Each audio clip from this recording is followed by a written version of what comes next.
Welcome to the ICS Radio Hour, half hour with me, Eric, and Dwayne Edwards. Dwayne, what do you think we're going to talk about today out of interest? Well, I recently read a post on LinkedIn about conferences and how basically they're horrible.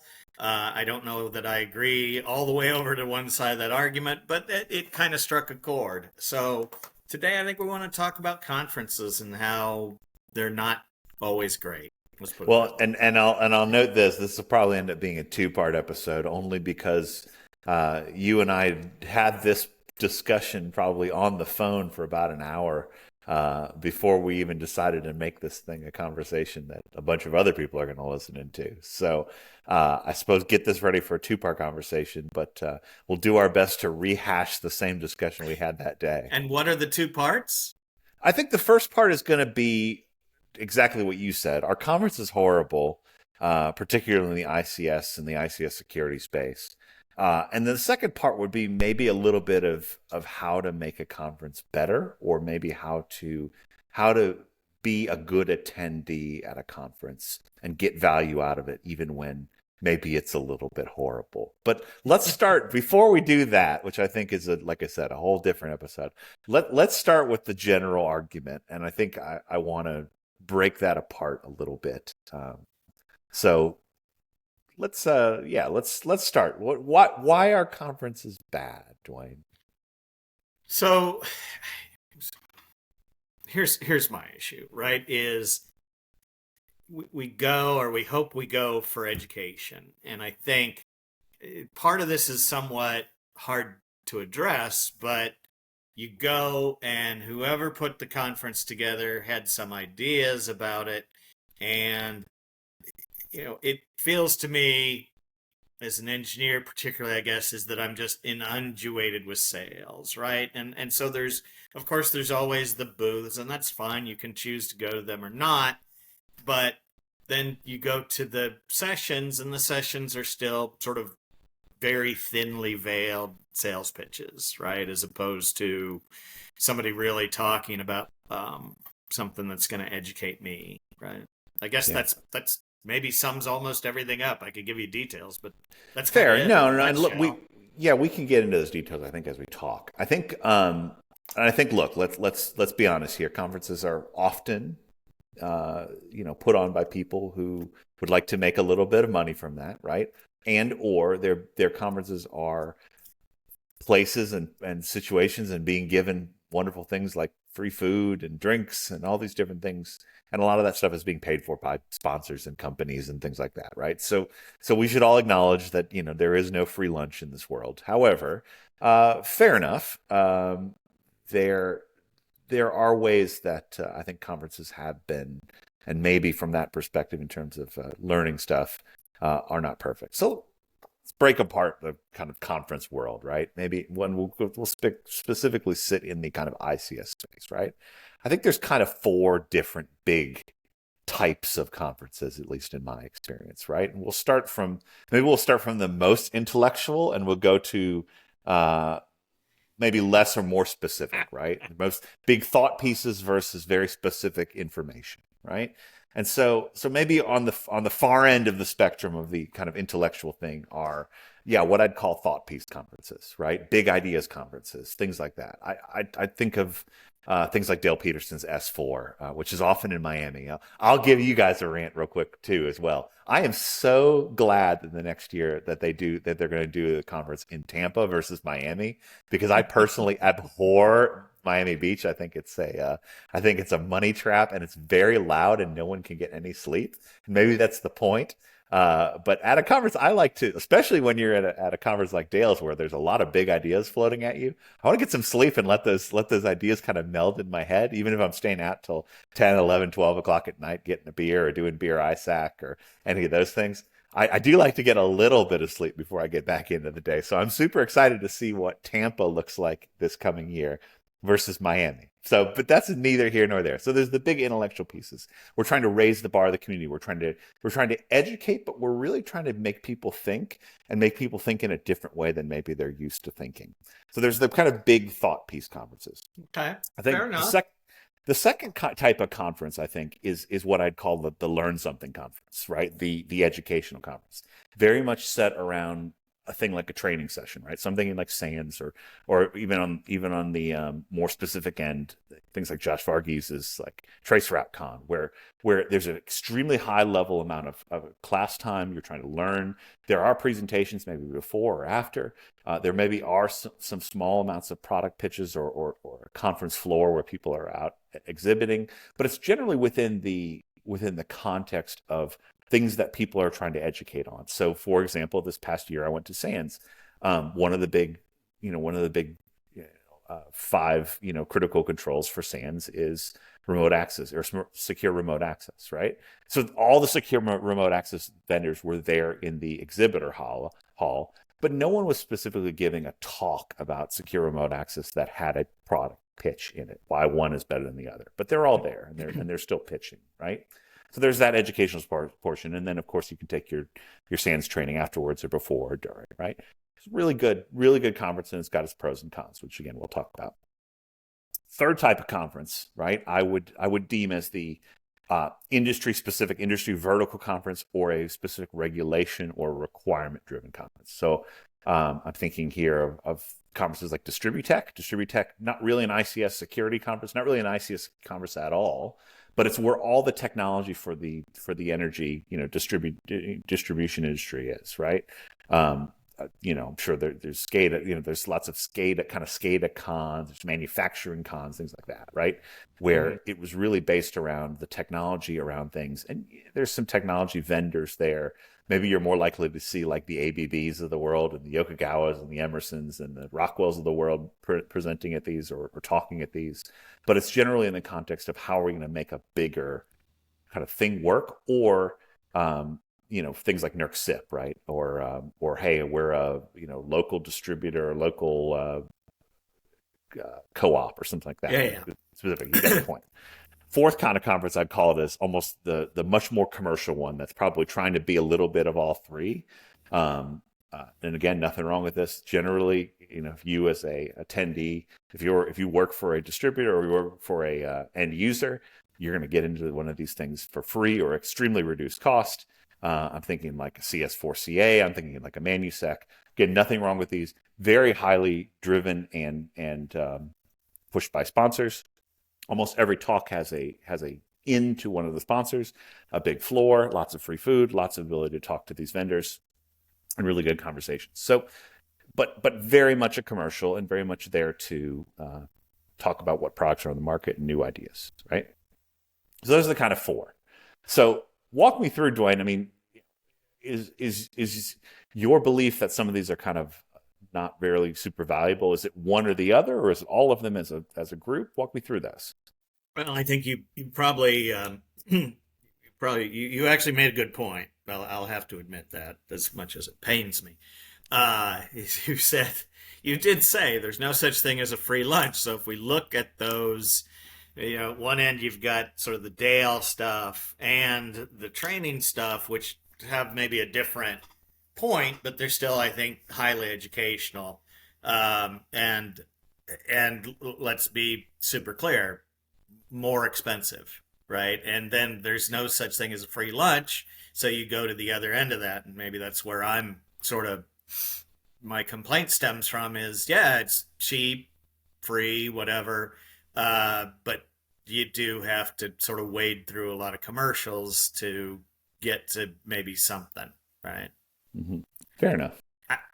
And I don't want to go too far down a path here, but I think it's also incumbent upon vendors to maybe spend a little more time at least giving good value for the commercial, right? And when we were sort of preparing here, you mentioned to me, it's like, hey, you do a halfway decent job of providing some value when you speak, and I do. I certainly, having done this for a fair number of years, I try to stay away from getting too far into, hey, this is what our product does, regardless of where I was working at the time, and stay more to, hey, here's things you need to know about.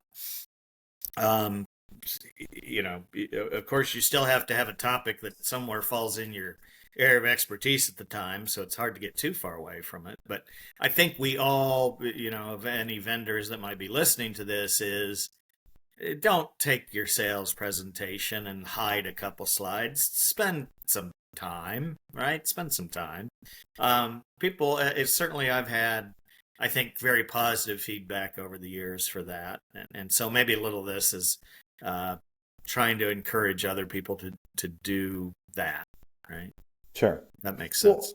and let's extract that. I mean, when you were creating a presentation for a conference, right? Again, in the past, selling different things, right? Rockwell selling stuff from Cisco in the past, as well as selling some of the Tenable stuff.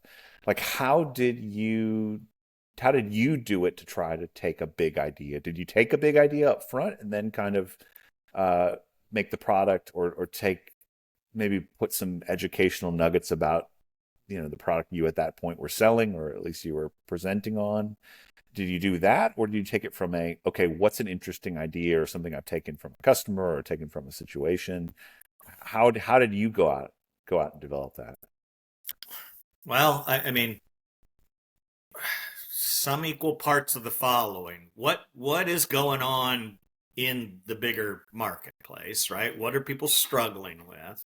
Um, some underlying ideas about whatever it is I was flogging at the time, and trying to make that real for practitioners, right? So both of us have been in sales for a while, and so you run into a lot of what are the problems you're trying to solve. So I'll give you an example, right? Not too long ago, we both worked at Tenable here in the not too distant past.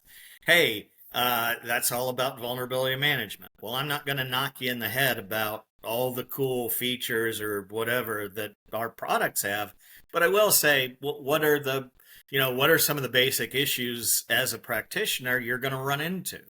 Um, you know, how does that apply to ICS, where we know we can't patch the same way IT does? So, hey, what are the differences? If I don't know if you sat in on this one or not, what is the difference between remediation and mitigation? How can you separate and prioritize?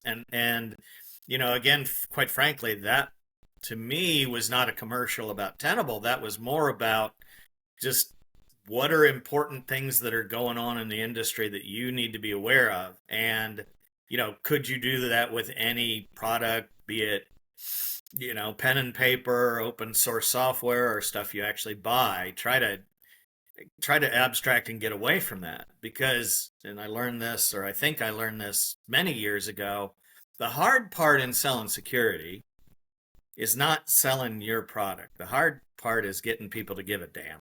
And Hmm. the hard part is helping them build budget. And if you can get a customer that's actually ready to buy, shame on you if you can't get them to buy your stuff, right?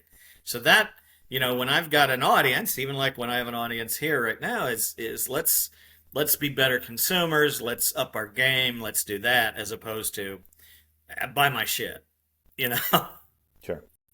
Yeah, and look, I think we're almost getting into the second part of the conversation, but I'm going to glean a couple things from that, right? Which is that most people who are going up on those things, there's certainly some bad ones who are presenting, and they're just basically giving a very, very thinly veiled demo, or a thinly veiled sales pitch. But people who are getting up in front of a group of people. Look, I've spoken in front of a large group of people, and I tried my best. I can't say I did as good a job as you did, but I tried every time to get up and have a good point of view that wasn't product centric. So I'd first of all, when people say most of these conferences are bad, are bad commercials, and they're just trying to slog product the whole day.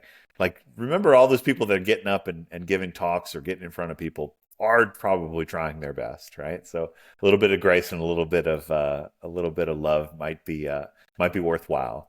And then the second point I think would be, and again, this might be getting a little bit into the next conversation, is, hey, it's your job as a conference attendee uh, to make some of your own value. And I'll take a good lesson I learned a long time ago. Someone who was much smarter than me said, "Hey, look, when you read a book, Your job when you're reading a book is to actually not necessarily get value out of every single word and every single sentence.